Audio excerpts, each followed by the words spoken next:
seeing that the queen bee was living 50 to 60 times longer than the worker bee. So the question is, why is that? Genetically, they're nearly identical. So what's the difference? And he found out it was the food, and that the queen bee is the one that's consuming the royal jelly. And in the royal jelly, there is a specific peptide that regulates inflammation and allows the queen bee to live so much longer. So he isolated this peptide.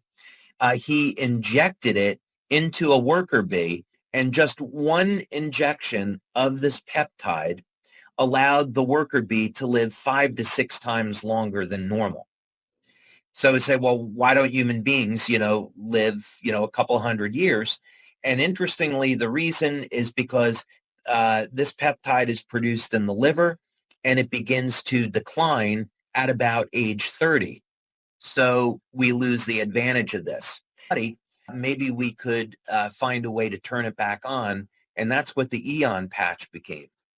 So the Aeon patch elevates this peptide, and what we found, we did about 9 clinical studies on it, and what we found in our testing is that it is a broad spectrum anti-inflammatory. It will reduce inflammatory cytokines, C-reactive proteins, homocysteine, lipid peroxides, fibrinogen. So that was it. That's one of its main benefits. We did another clinical study with Dr. Tom Budzinski, and Dr. Budzinski and his wife, Helen Budzinski, another PhD. They found out that within seconds of applying the Aeon patch to the body, that it would bring the autonomic nervous system into balance.